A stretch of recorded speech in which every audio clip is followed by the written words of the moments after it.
Hello, everyone, and welcome to the first ever Neo Crown Series weekly recap.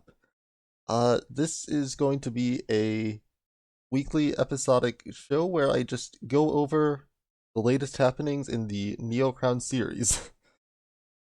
Uh, of course, this is starting a little bit late, so we're going over the first 2 weeks today, and this is also gonna be I'm recording this and hopefully releasing this on Tuesday, and these should normally be coming out Monday after the week ends.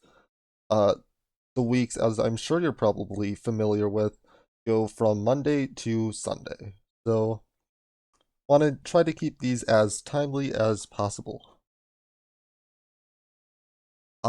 With all that being said, though, uh, let's get into this. So, format, I basically want to go over the current standings and important results the past 2 weeks and how those have changed. Uh, but this is the first episode for the season, so we're really gonna have to be setting the stage more so right now, so we can see how things change and develop over time. So this show is specifically going to be just looking at Division One because I do not have the time to look at divisions 2 and 3, unfortunately. Uh, but yeah, so we have 16 players in Division 1, as you can see here. Each and this is regular season is a round robin format, meaning we are going to have 15 total games. And at the end of that round robin format, the uh, top four coaches are going to be moving on to playoffs. So 4 out of 16, not a very high ratio. That's only the top quarter get to make playoffs. So it's going to be a very high threshold to get in. I'd estimate 10-5 is probably the minimum record you're gonna need to make playoffs. Maybe 9-6. You could maybe get lucky with a 9-6. Uh, Yeah, we are a quarter, I guess technically a little over a quarter of the way through the season, but basically a quarter. Having played the first 4 matches. Uh, and as you can see here, we have kind of formed a solid top 5 that are above 500 right now, but it's still early.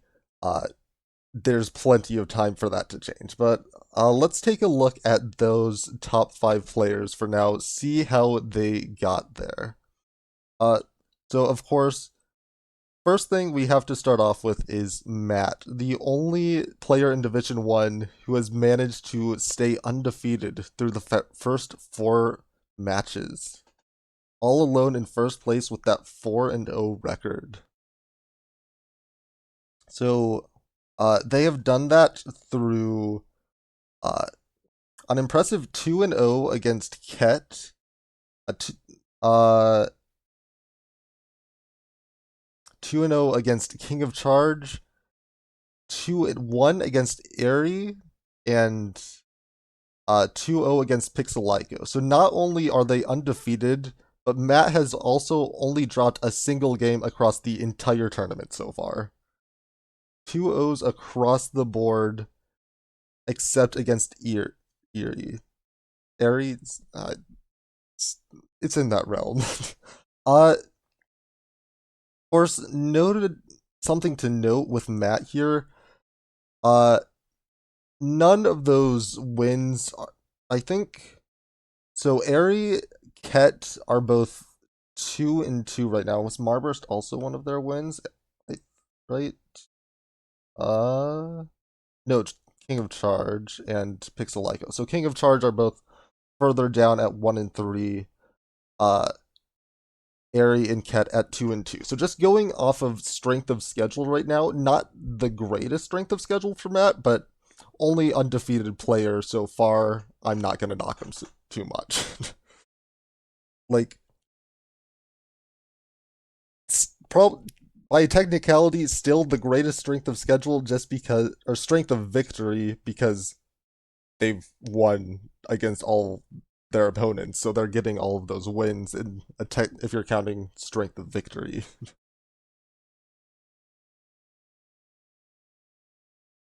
And I don't want to do too much team analysis, just because I that's not really where my skill set lies.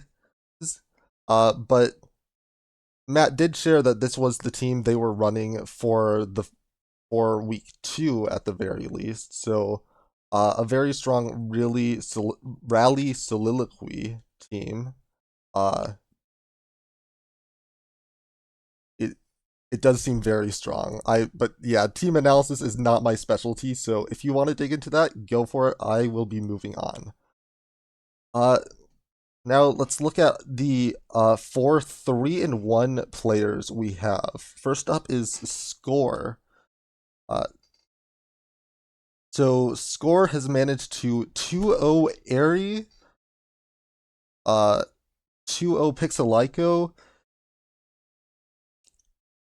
0-2 against Dino, which valid loss, and 2-0 against Igor. Uh, so uh, again, it's still early. It's a lot of these wins. If you beat someone, they're probably gonna be 500 or lower. So like, nobody's gonna have great strength of schedule right off the bat here. And I mean, inevitably, the strength of schedule should even out because everyone will be playing everyone. So I think it's gonna be really only a good metric like middle of the season once we've played 8 or so games. That's when the strength of schedule is gonna be super useful. Although, as we'll see in a bit, I think it can be useful for like looking at some of these lower players. Maybe they've lost to a couple of 4-0 or 3-1 players, because like we just mentioned Matt and Score, they both beat Airy. Airy's sitting at 2-2, but they lost to the 2 best players in the standings. So definitely could be a bit underrated right now. Uh, but yeah, so Score has beaten Airy, Igor, and Pixelico, I believe, right? Yeah, so not again, not a super strong strength of schedule, all of them below 500. And their one loss is to Dino, which I admit I'm not the most like in touch with all of the community rankings and or like who's the best player right now, but I know historically Dino has been very good. Some might even say the best. But specifically in the Neo Crown series, Dino's sitting at 2-2, and that's what we have to go off of. So, looking at the wider scope of Beastieball as a whole, that's a fair loss. In Neo Crown series right now, not ideal, but it happens. Like, one of the things I love about just competition in general is how it's not transitive. Just because you beat one person and that person beats another, that doesn't mean that you should beat that third person. Like, each matchup is a unique matchup, and sometimes you just get matchup checked. You have good matchups against some people and bad matchups against others, even though the person you have a bad matchup against is theoretically worse off than the people you have good matchups against. It's just how competition goes. So it's hard to read into any one win or loss. Uh Next up with our 3-1 uh 3-1 competitors is Mabel.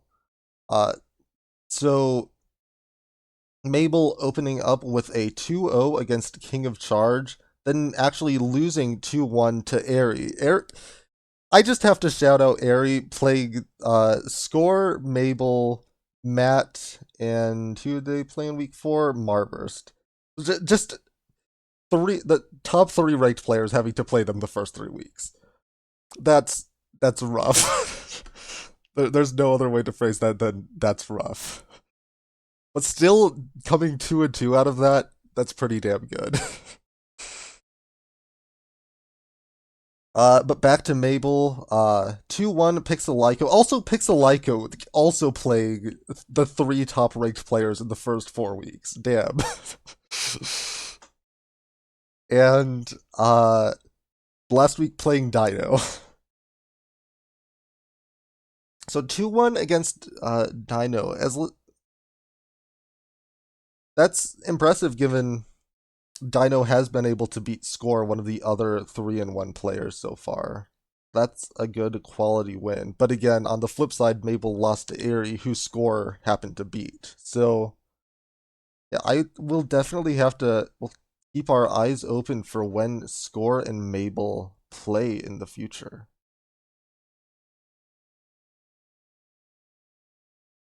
Uh yeah. Mabel not nearly as clean as Matt, or I think Score also had a lot of 2-0s. Yeah. Yeah, Score 2-0'd everyone except their 0-2 loss to Dino. But Mabel only able to 2-1 Dino and 2-1 Pixelico. But not as dominant a performance as the other two, but wins are wins in this. And you're sitting at 3-1. As long as you're winning, I don't really care how much you're winning by. Uh Next up for our 3-1 coaches, Cavalo sitting in fourth place, just barely making the cutoff of the playoffs. But of course, that cutoff, we still got a long ways to go. We're not gonna start giving that too much credit just yet. Uh, the Cavalo 2-1ing Web Bowser, 2-0ing Skarmy, 1-2ing or 1-2 loss to Ket, and then a 2-1 battle or 2-1 win over King of Charge. Uh yeah. So, lost to Ket, like Dino, Ket has historically been one of the best Beastieball players out there, even though if they are just 2-2 in the league currently. Uh so that's pretty understandable loss.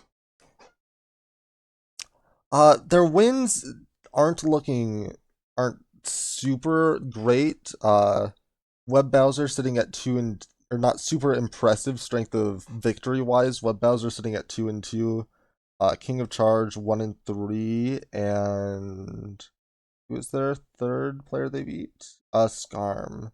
Skarm also 1-3. Uh, yeah, but I think only 4 games in, 1-3, you could still be a very good player and just have bad matchup luck, like Pixelico playing or playing the three top ranked players in the first 4 weeks. So I think next week we're gonna be able to start really reading into that, whether you're beating 4-2 players or 2-4 players. Um,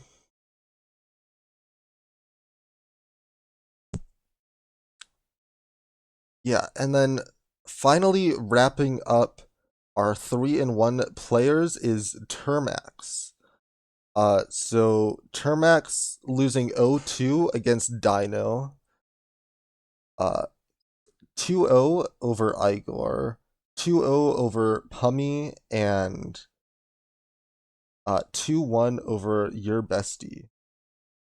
So yeah, we've somehow talked about Dino a lot in this. Loss is understandable. We'll look at Dino's uh route specific or Dino's matchups in Crown Series specifically to see how they're 2-2 right now. But most people are gonna be sympathetic towards a loss towards Dino. That just happens. But yeah, they do have their two and O's over Igor and Pummy. Uh, Unfortunately, not the greatest, most impressive wins, as Pummy and Igor are down at the bottom of the standings right now. But those are still two wins nonetheless. And the 2-1 over your bestie is definitely a more impressive win just based on standings. Your bestie 2-2, seventh ranked right now. That is a very good win. And I do also have Termax's team. You can see right here. This was their week 2 team. Uh, so yeah, if you're interested and want to do a team breakdown yourself, there's that.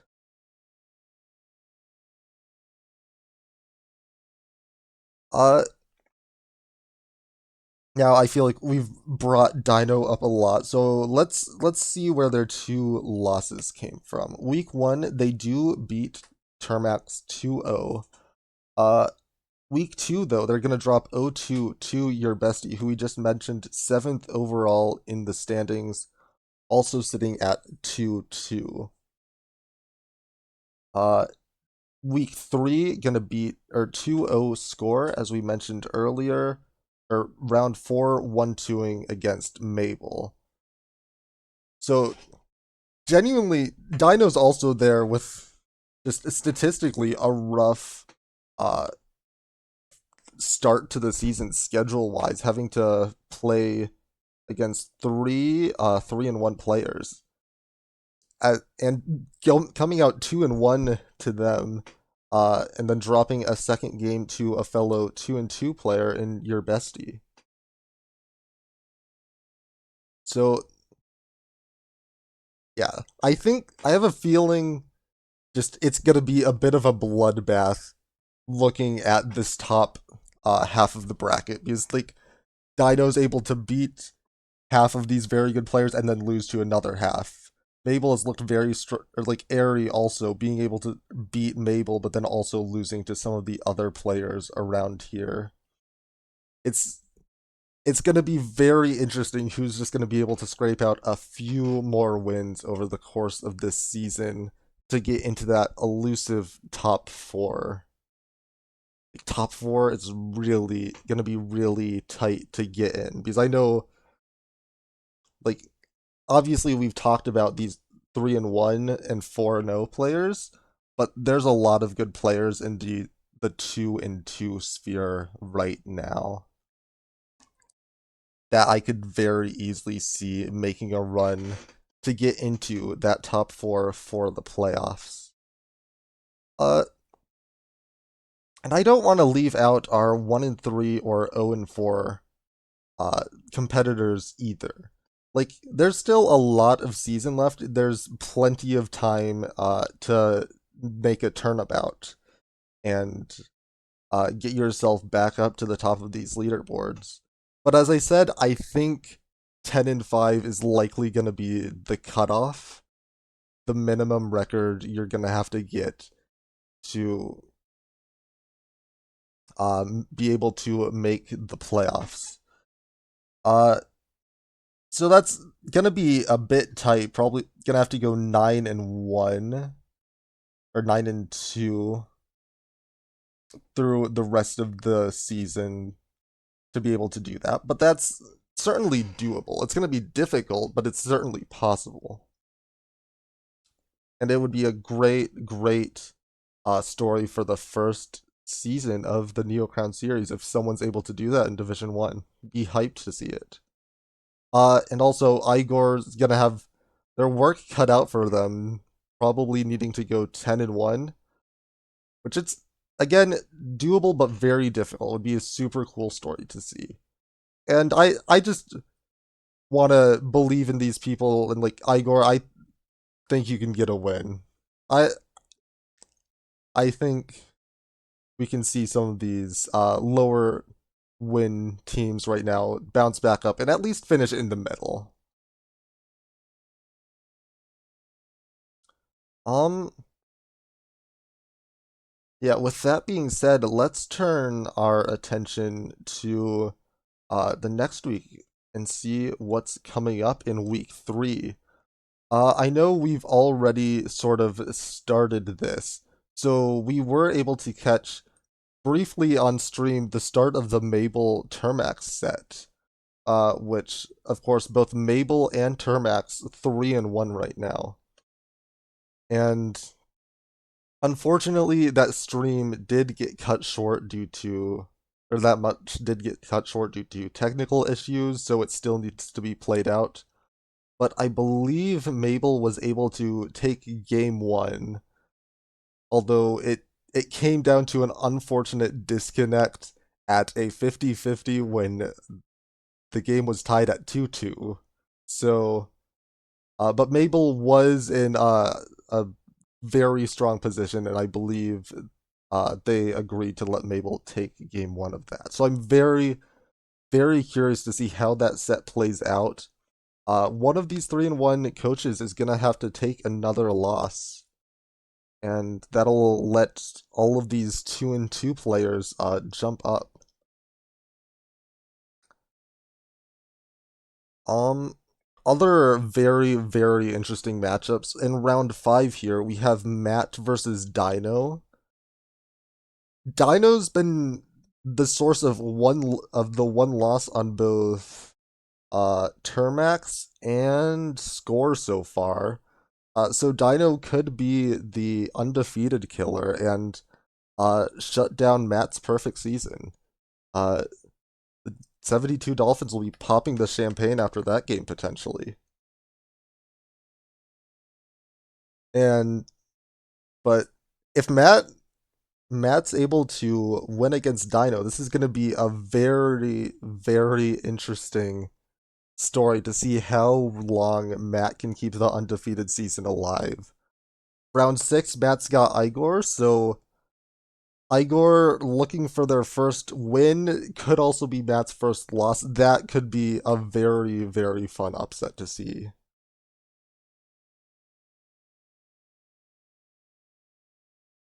Um, Cavalo Airy in round 5, also a very compelling matchup. Cavalo, one of those 3-1 teams. Airy still has already played 3 of the top cut of players here, playing against Cavalo next.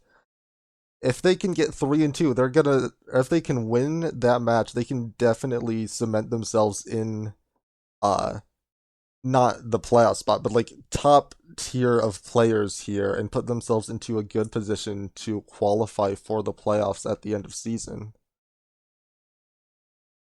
Uh,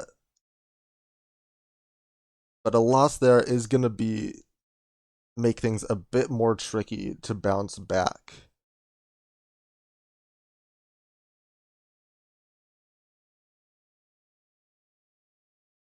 Um,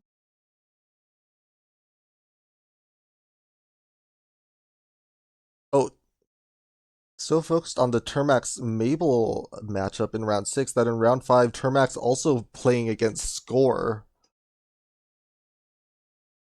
another one of those 3-1 coaches. So Termax could either be like cementing themselves at the top of the leaderboards this week, or they could fall back to the pack at 3-3. So this is going to be a very interesting week for them. I know I talked about them having a bit of a weaker schedule so far, so they're going to have a good chance to prove whether they deserve to be at the top of the rankings right now, or if they're gonna have to drop back to the pack.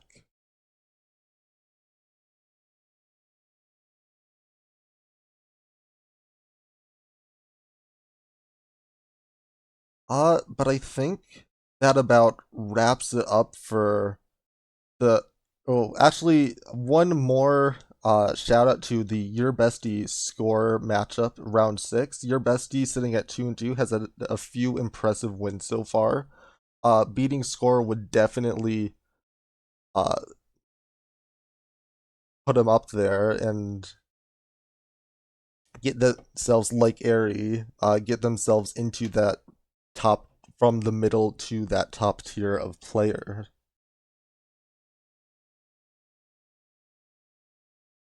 Uh, but yeah, I think that about wraps it up for this first episode of the Neo Crown series weekly recap.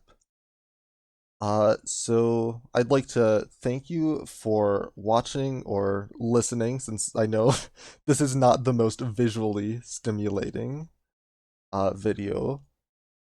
Uh, but thank you for your time, and if you have any suggestions to improve this, I'd love to hear them. Uh, yeah, thank you for watching, and see you next week.